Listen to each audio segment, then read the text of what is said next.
4:38, I am calling the PPR committee meeting to, just bring it forward a little bit. Sorry, just to order. Sorry, that was the word. Yeah, to order. I almost said to start. Order to start. That doesn't sound right in my mind. Call to order. First matter of business is Board President Carroll has requested to participate remotely. Is there any objections to participation in this meeting? Didn't seem like we get any for that. That's been all in favor say aye. Aye. And all opposed, nay. Approved. Board President Carroll can participate remotely. Wonderful. The first agenda item is approval of minutes. Action item. I will ascertain a motion to approve. Does anyone have a first? Do we have a second? Second. I had made a change. Did I get in there? Yes, it did. Carl's name on the third page, I Yes, think. it did. Yes, I made that correction. Okay, sounds good. Not sure which page that was. But, so the approval of the agenda, do we have a motion to approve the agenda as presented? Do I just do that already? Second. Second, any discussion? No discussion? All in favor say aye. Aye. Aye. All opposed, nay. It is approved. Minutes. Now I'll entertain a motion to approve the minutes from October 7th as presented. Okay, you did. Oh, I did that already. Sorry. My apologies. Yeah. Just flip- That's just what I flip was those. saying, that we needed to change that. I'm sorry. I couldn't hear it. No, you got it. You guys, you just flip those. That's all. Yeah, my bad. All right, fourth action item. Any public comments? I don't think there is any. I didn't know that says there. Written communications from the public? No. None. We'll move on to new business. Personnel update, discussion. There's not a whole lot new. I've got a pretty good idea based on the budget that you guys passed last night about the organizational changes I want to make. I have not spoken with all the players yet, so I don't want to talk about the public meeting, but next month I'll be letting you guys know what that is.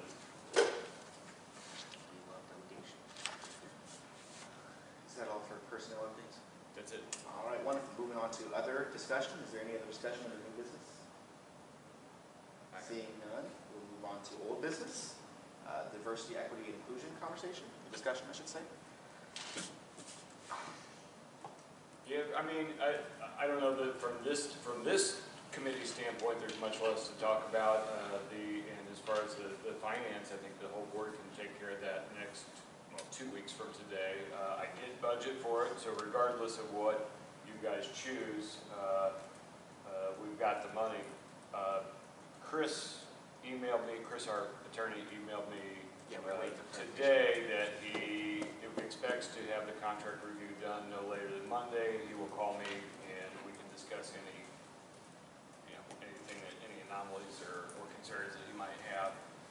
So that'll be done in plenty of time for the full board meeting. I can just pass along to you whatever his comments are. If he gives me a markup, I'll just send you the markup. And then I'll have a telephone conversation with him so that we can. I got an email from Sarah Segura from Deanna Jones today. Just kind of wondering what the timeline was, and I let her know that it will be up for a final approval by you guys 2 weeks from today. Sounds good. And just to clarify, with Mr. Chris, I didn't say that. He was just overviewing the contract, make sure it was good to go on our end, or was it the numbers piece that we were talking about previously? Just the contractual elements. So if anytime we've got a contract that is, more than a couple of $1,000, something like that, that's more complex than I can figure out, I bounce it off him. I wholeheartedly understand and agree with that. So we don't have to vote here to set it on.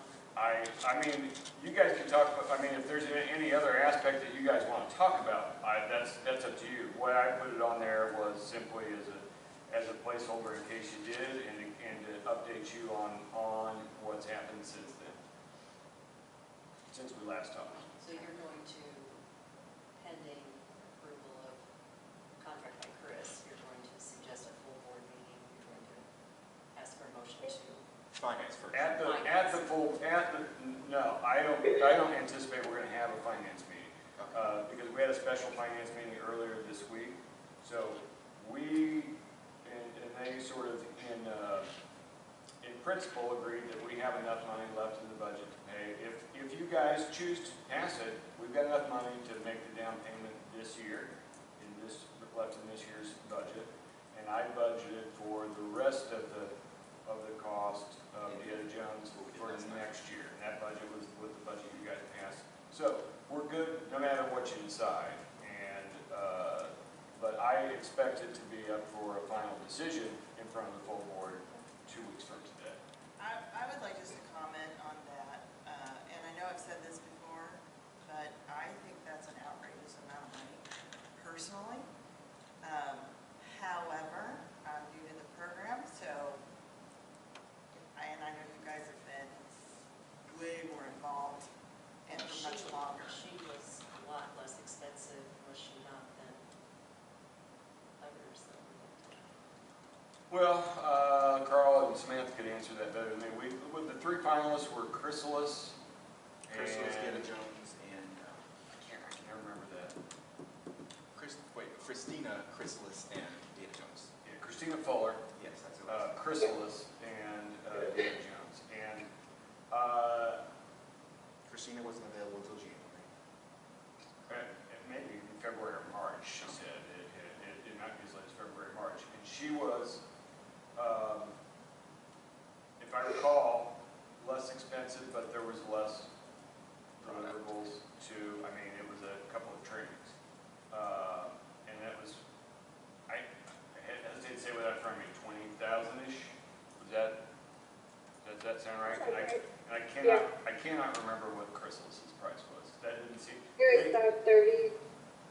Yeah, they seem to be a distant third to, I mean, the vibe I got from the committee is they were a distant third behind Indiana Jones. I mean, when we saw their presentation or talked to them, I mean, I liked them, I liked what I was seeing, it just choking on me now. Yeah, I mean, it gives me sticker shock too.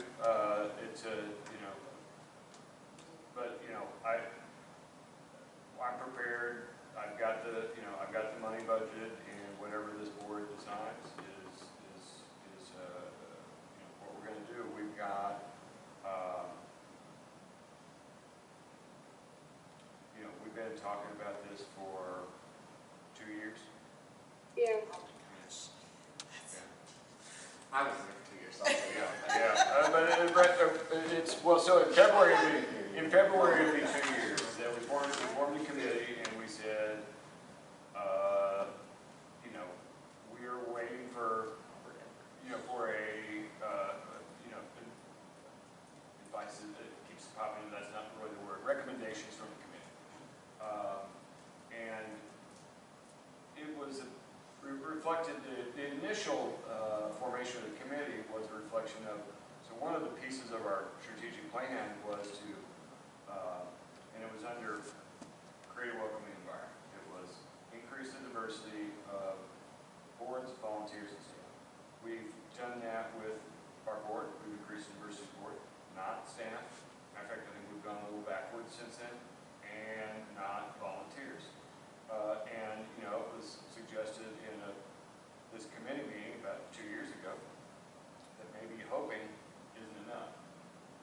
So we formed the committee, and then COVID hit, and that slowed things down quite a bit. And then the murder of George Floyd got everybody thinking, well, maybe we need to do a little more proactive work rather than simply wait or simply try to recruit more diverse staff members. So that's when the committee began to vet various consulting firms. So I have not spoken, I'm not on the committee. I've not spoken with Chrysalis, but I have had a telephone conversation with Christina Fuller, and she seemed lovely. I know the staff really liked her. I think probably, well, I shouldn't say this, but I think one of the reasons the staff loved her is she's a librarian. Yeah. Personal person. Sure, yeah, and then I've had several conversations with Indiana Jones, and they seem crazy professional. They're not a DEI consultant. That's not their, they are a work culture consultant. DEI is part of what they do. Which I think is helpful in some ways, because I see, you're always going to find people who are, as I'm sure you know from your training in DEI consulting, is that you're always going to find people who are resistant to this, and I think they seem to not balk at all when I asked them about that. How do you handle, and they're like, basically this is not our first rodeo. Yeah, they're definitely an entity that has a lot of expertise and experience in the field. Our consultant that helped us through our strategic plan, library strategies, when we reach out to them, say, hey, do you guys have any recommendations? They say, well, Deanna Jones is great, and we're like, okay, well, that's just one of the people we're talking to. And then you guys, I think the committee talked to, was it City of Evanston? Yeah. Yeah, Deanna Jones worked with the City of Evanston, Illinois, and they were raving about them. In that capacity? they were Yes, looking yes, at it's very diversity. Anything you spend, look, I'm in a ministry, anything we're spending close to 6 figures on I'm gonna wanna say, let's make sure we talk about it and have that open discussion. But it's not about the goals of the committee. The goals of the committee are absolutely what we want to do. And if this is the best way to do it, this is what we're gonna do. Yep, and this is a final point, and then I need to clarify on myself, which was that originally, obviously, we thought we could spread it out over 4. Yes. You have to do it over Yes. 3. So I guess No, we meant 2. Oh, 2. It's gotta be 2. It's a 1 year, they provide 1 year of services, but it's a 3-year plan. Yes. So that's where I got screwed up and made you guys think. And that was, I wouldn't give you any blame there. And that was the piece that I was somewhat confused on too. So obviously, if you take that price and you divide it over 3 years, or technically 2, it gets a lot more comparable to what the price of the other ones are. And obviously, I guess the product seems to be maybe a tier higher. Christina, in the competition that we had for the final recommendation of the Diversity and Equity Committee, everyone really liked Christina, as he said, library, personal individual, person of color, so generally you seem to be good at DEI in one fashion or another, but obviously it was not available until earliest January, maybe February, maybe March, and obviously this is going on for quite some time. We're not necessarily trying to delay for another 3 months. That's what I was going to ask, I'm just asking, I'm playing devil's advocate. Is there a reason that we have to do it like right now? February, March doesn't seem that far away. I'm just playing devil's advocate here, Yeah, I think that, well, we'll need it just as much February, March as we would now. I think the idea is, I think there was a general feeling we've waited a long time, and in some ways, I think there's some sentiment that we had an opportunity to ride some momentum, just some national momentum some months back. But the other way of looking at that is we could have entered into an agreement with the absolutely wrong folks if we had acted too quickly, so, and it might have been a reaction more than a thought out strategy. So, I guess my stance from the get-go has been, I'm not going to be on the committee because, let's be honest here, I'm the best paid and the middle-aged white guy, right? And instead I'm going to listen to the committee, and I will give once the committee comes up with their recommendations, I will be strongly biased towards implementing their recommendations. All that said, anytime you spend $96,000, I have to go, let's slow down a bit, let's think it through, let's make sure. I'm perfectly comfortable with Deanna and that group. I guess my only thought was, if for some reason we're leaning more toward Christina, or that's who we really wanted, she's less expensive, But She's also less comprehensive, and I think what I meant to say, and I may not have said it clearly, is I think she was the staff favorite on the committee. The committee is made up of 2 trustees, some staff, and some community members. I think Christina was the staff favorite. I'm not, but I think the committee overall wanted Deanna Jones. Am I reading that right? It was, Samantha can speak to it too, but it was a very, everyone spoke to both sides, to say that they liked Christina, they liked what she had to offer, though obviously waiting wasn't necessarily ideal, and that Deanna Jones obviously is a very reputable firm themselves. I think what kind of was in the conversation is that Christina is just a person, Right. and Deanna Jones is a firm. Right. So obviously when you're having a conversation with Christina, it's like, oh yes, I'm the person doing this. And she You did. get an interpersonal relationship versus, I guess, kind of maybe some of the, oh, this is an organization coming in to change things like that. Now, I don't necessarily say that's a very big part of it, but in my mind. But the other potential downside with Christina, again, I spoke to her on the phone, lovely individual, and I think she'd do great. But the other possible downside, when we talk about a one-person operation, is that response time could be much slower. And that's probably why she's, until, well, obviously, Yeah, she takes on at most 2 projects at a time, I think Yes. is what she told me, so. Yeah, well, that sounds like then, and the orientation of, clearly it's going to be a library-focused thing. Now, that's one of the things I'm curious about with it, because they really kind of speak to the community piece and getting the community involved. Because you like to say with the Deb's Advocate piece, I also would say the Deb's Advocate piece, us putting off by 3 months makes it seem a little like we're not as devoted to it, especially if we're looking just to, only doing that for 3 months just to find a cheaper person too. Yeah. Now, that's just Well, my no, sentiment to that's- feel like, but that could be a perception. If the community's more involved, which I would love to see, not that I'm opposed to that either, it's just finding out, I guess, exactly how involved communities are, which is a big pure library Yeah. base, which they've spoken to, they're gonna engage the community, it's just really, I can see what that looks like on the ground.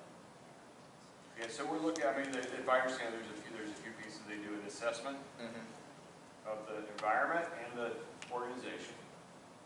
And then, I didn't bring it up, I'm sorry, but then they work with leadership, library leadership to develop a plan. They do some community. Engagement, and then there's the tools, the 9 Right. tools. That was the piece that was the most, I guess, I don't want to say confusing, but the least, detailed, I guess. It's like exactly what that the could be, tools can do. and that could be anything, but it's like writing a strategic plan, except it's for diversity. And it's a 3-year plan. They're there in year 1 to support us and walk us through it, and then their part's over. I think that the impression I got from my conversation with them was that, not unlike our strategic planning consultant, that doesn't mean they're not gonna take our calls. Right. If we have questions 2 years down, we can call Library Strategies now. They're not gonna bill us again. We called them a few months ago and said, hey, the DEI part, who would you recommend? And they said Deanna Jones, but my impression is that they will still be there for some ad hoc sort of support, but it's just their formal part is done after 1 year. I didn't mean to drag it out, I just was, It's worth talking about. it just is, yeah, just, Yeah, we need everybody on board. well, and you're new too. Yes, And I- quite frankly, when I started, this was already in conversation, and I, was kind of trying but to truly, catch up what's going on. I mean, the 2-year, that would, I mean, that, I think is an issue too, like, moving forward more quickly is a We good. gotta show that we're dedicated to the Yes, process. that's a better move than waiting until March. I would just hope that we are able, I know we're willing to implement this plan. And Well, Eagles, that's a valid thing to bring up because, I mean, if it's anything like a strategic plan, I went to a strategic planning session for Illinois Heartland Library session a couple years ago. The consultant leading the session said, she led with this, 75% of all strategic plans fail. My first question, how do you know that? My second question, then why don't we keep doing it? And I was the least popular guy in the room, but we had this strategic plan, and we found some things that when we got into it, we just didn't want to do. but this really wasn't right for us. Like a year down the road, we went, you know, this isn't gonna work for us. Other things we got into right away, it was a good sort of guide to when it came to things like budgeting. And again, this is part of our strategic plan. So it's a good guide for, how do we allocate our time and our other resources, financial and personnel resources. But we did lose the thread when COVID hit. I think in some ways we might have been beginning to lose the thread a little bit before that. But so it's going to be really important for year 2 and year 3 for us to continue. And that's why that question, will the committee continue to have a role? And they said, oh yes, absolutely. And that will be, I think, important. They're not getting away from this at all. Yeah. But I think it's absolutely worth talking about because the money part is real. Absolutely. Well, as I said, the next step is a 2-week vote, and obviously I'm going to be looking it over again once more. Even though we just had a very lengthy conversation, so and let you all do it yourselves. So, any more discussion on the first deputy before we move on? All right, Nope. Sam, Samantha. Oh, she said Nope, yes. That's what I I'm said. good. Okay. You guys said everything. Remote work policy discussion. Yeah, we're still waiting on that insurance piece. Plus, I had 2 versions of this policy that I was working with, and I sent one to, because there's a legal aspect. I sent to attorney to review, and I brought it to you guys last month. I sent him the wrong version. Okay, so there's a simpler version that we had come to that made it much more targeted. It wasn't the one I sent to him was when we were considering, just anybody can request remote work, and what we had decided in committee was it was only going to be for mild but perhaps contagious illness, and so I resent him the right one, and but his main question is, what does workman's comp look like? And when I reached out to our risk manager, he admitted that he hadn't thought of that either. It had just come to him in recent months or recent days when I called him, that it's really something that they need to get to the bottom of. Now, the city is a self-insurance fund, except workman's comp. They just farmed that out. They have somebody else taking care of that. So he reached out to their insurer, and I don't have a response yet as to whether or not, are there any workman's comp complications? So, in other words, if I'm working from home and I get injured, Fall on the back of my does the chair. library have to? Now, I know the law says that if you're working from home, I have a right as the administrator to come to your home and inspect your workplace for safety, which seems kind of creepy to me, but it's Don't put me on that. yeah, and we also have a responsibility to if somebody has to buy a printer, we have to pay for that. But those things are more easily handled than the workman's comp one. I don't have an answer on that. So there's nothing. We're just going to have to continue to keep this table until we get at least that question answered. I'll move to table. We have a first. We have a second. I'll second. We have a second. Any discussion? All right. Seeing none. All in favor say aye. Aye. All opposed say nay. Seeing none. Motion's tabled. Moving on now to circulation policy. This is an action agenda. So this is, I'm not going to 100% guarantee that we won't tweak it again in the next 2 weeks, but I believe this is our final version of our circulation policy. We simplified, the final page is not actually part of it. This is a what we do, this is a procedure kind of thing, and we just felt like we probably don't need to put procedure into the policy. So, but it's just so you know how we do it. We simplified a lot of the language,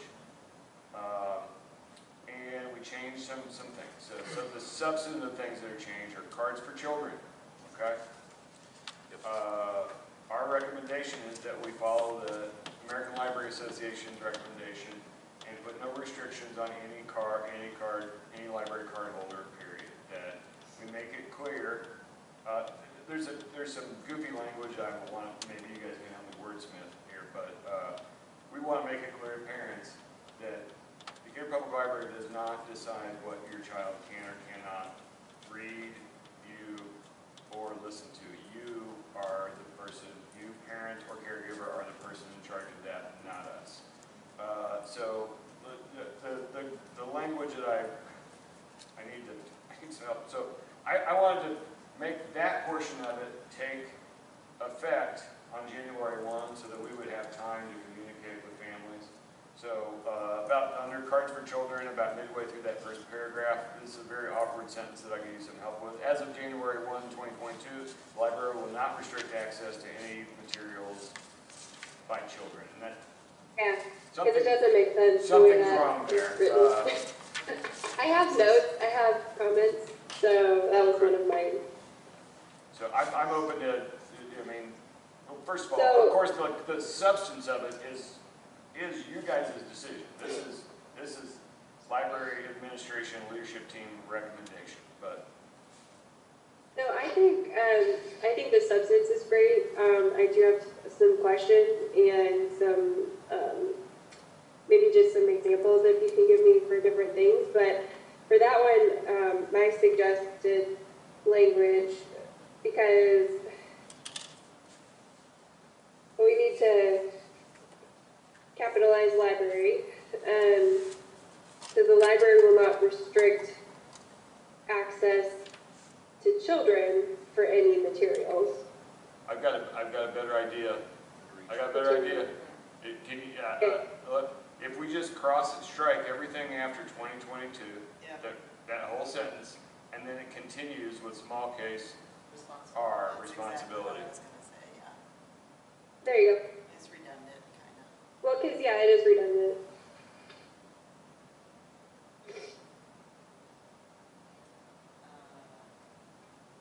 Okay, do you want me to go through my questions thing? Absolutely. Okay, so in the second paragraph of getting a library card, Mhm. it says library cards are non-transferable, although patrons may designate in their registration others who may use their account.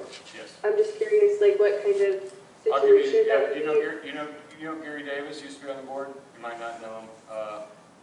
A lot of times Gary has something on hold, his wife comes in and gets it for him. That's current practice. We Okay. already do it, but we don't have anything in policy that makes it okay. Gary has given us permission for his wife to pick up his materials. We wouldn't do it unless there was express permission in the account. Okay, that makes sense. I just wanted to double check that is how I was reading it. Then lost or stolen card may be replaced for $3. How many times does that happen? I You don't don't have to answer this question? I don't have an exact figure. I can tell you that there's really not a whole lot of incentive for anybody to do it, because the fact is, we'll let you check out with your driver's license if you've got an account. The only thing is, if you don't know your barcode by heart, you can't log into your, but it's I would be open to making that fee smaller.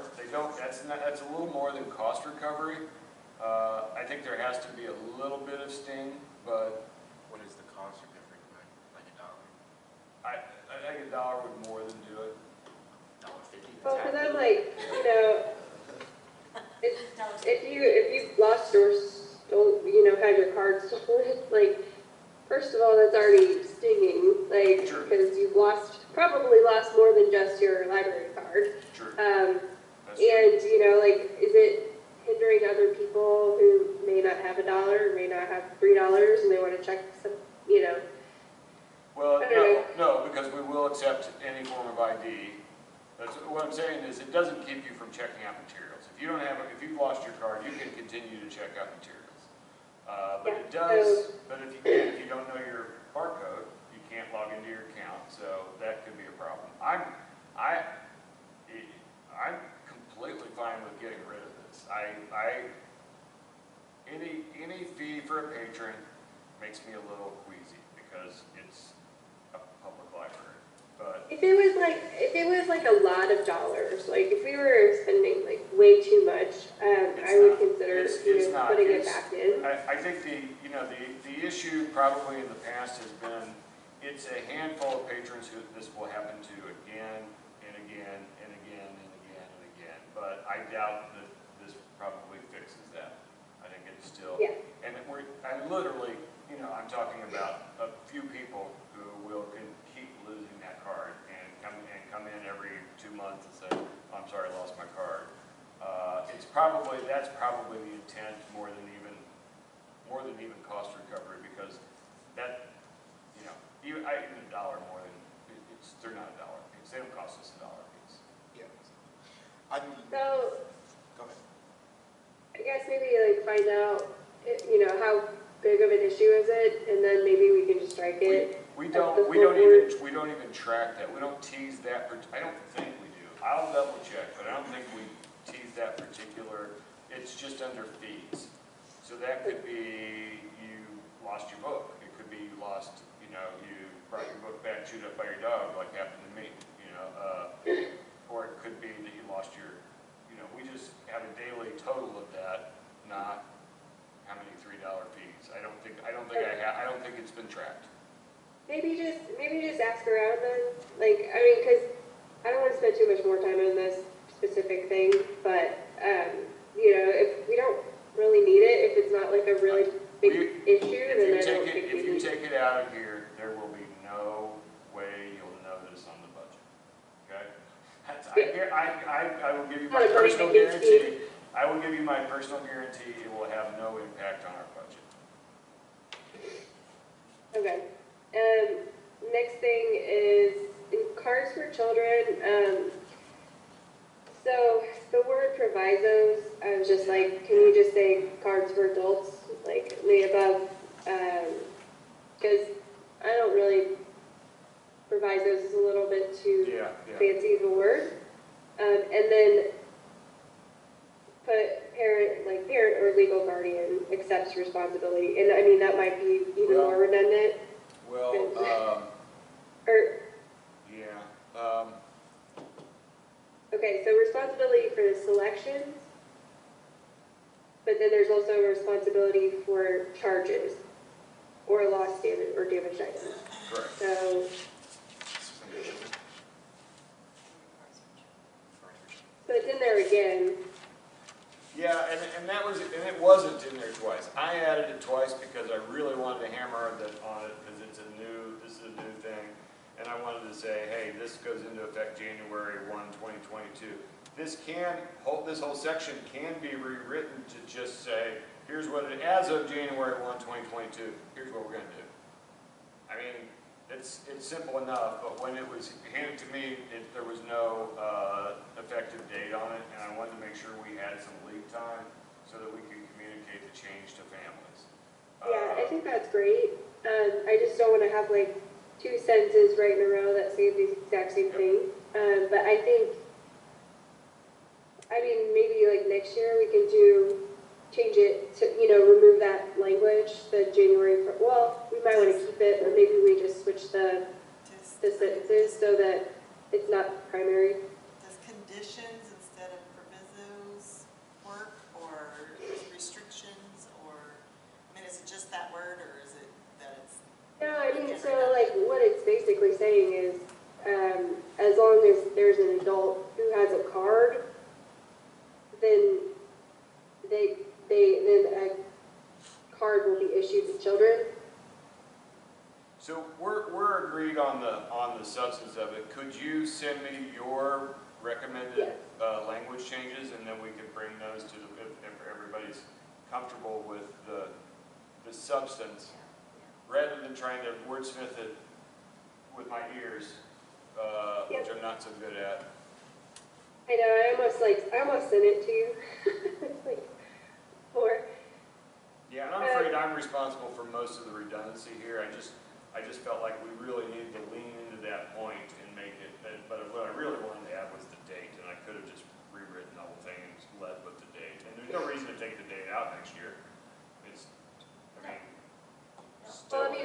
people like, hey, as of this date, we changed, we made it, Right. You know, And next so time people can't come next back time we and say- review the whole policy, we can take it out, but. Yeah, yeah. So then, I'm fine with getting a library card, getting an electronic only card. I guess like, maybe put in, and how long is it for you to, is it instantaneous? Or is it, they have to review something, or maybe just like a next sentence of like, your card will be approved within 24 to 48 business hours, or something like that, or review of the card will be, Yeah, I hesitate to enter into any kind of guarantee like that, because some of that is staffing dependent, but we certainly can say within a week. We've gotten it down, Well, I mean, we've gotten it maybe down it's to most times within a day, is this but, a thing, really? I mean, yeah.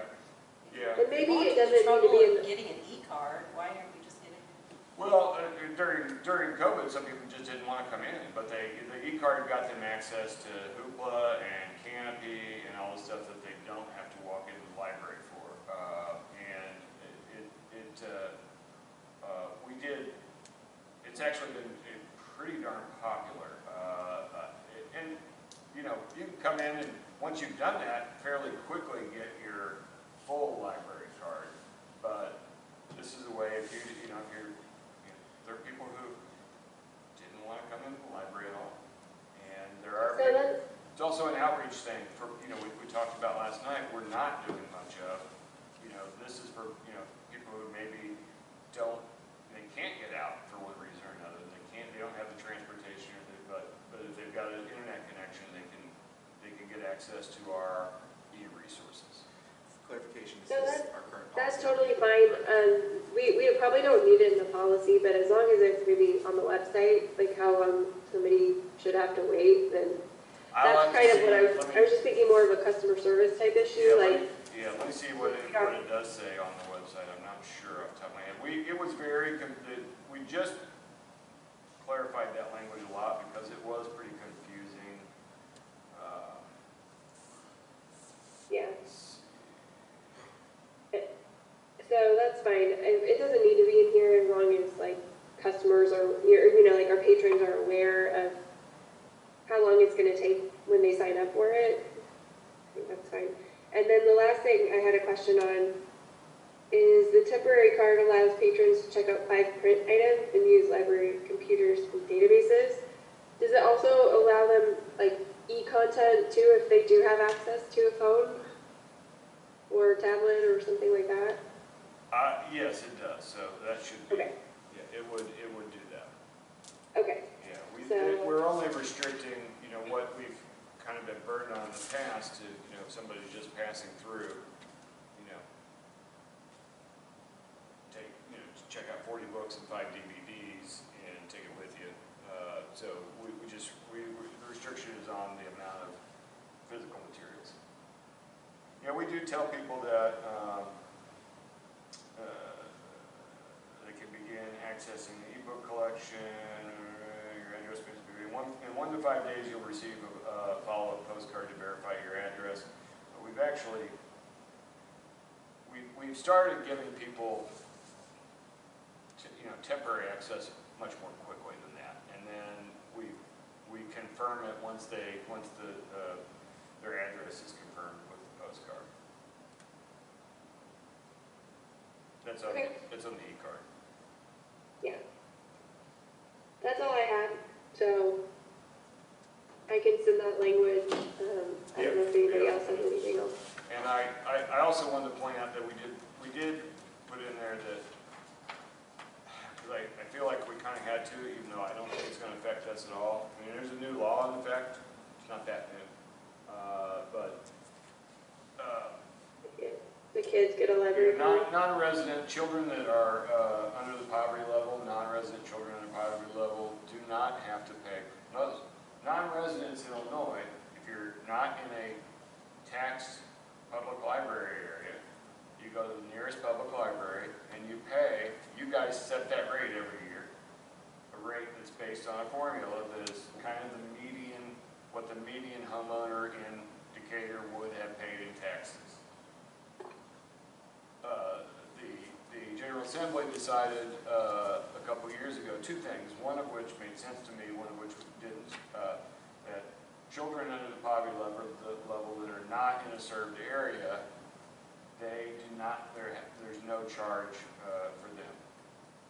And also disabled veterans. Now, disabled veterans make sense to me because they can get some property tax exemptions already if they live it. But my argument is, we've got a lot of poor kids in Decatur whose parents have to pay those property taxes to get the card. And just because you live outside of Decatur, why should why should those parents not, to me, the idea should be to get everybody into a served area, make all the areas served by tax-supported public libraries. Not, you don't have to pay anything for a library card, but you do. And it has nothing to do with the poverty level, really. It has to do with the poverty level and where you live. And in Illinois, unserved areas tend to be rural areas, not city areas. So there's an aspect of it that bothers me a little bit too. But I'm losing that fight in the Illinois, well, I mean, it's already law, so, my argument is we should be working to promote tax-supported library services for everybody, for every Illinois resident. Get the tax, not get the. Just a clarification, are we tabling this matter now for different language down the road, or? You guys can, it has been done in the past that you guys have recommended it pending new language, and as long as the new language is acceptable to the entire board, then it's okay. I would do that. I would make that motion, Do we have a second? unless anybody has any disagreements. Second. We have a first and second, any discussion? Seeing none, all in favor say aye. Aye. Aye. Aye. All opposed, nay. Seeing none, ayes have it. Motion passes under the situation that we have language down the road that we are all equal to, so it's very on point. Any other discussion or old business? Seeing none, I motion to adjourn the meeting. Do we have a second? So moved. Okay, well, she's gonna go first, and then we got a second with Shelley. All in favor, is there any discussion? Seeing none, all in favor say aye. Aye. Aye. Aye. All opposed, say. Seeing none. Ayes have it, we are adjourned.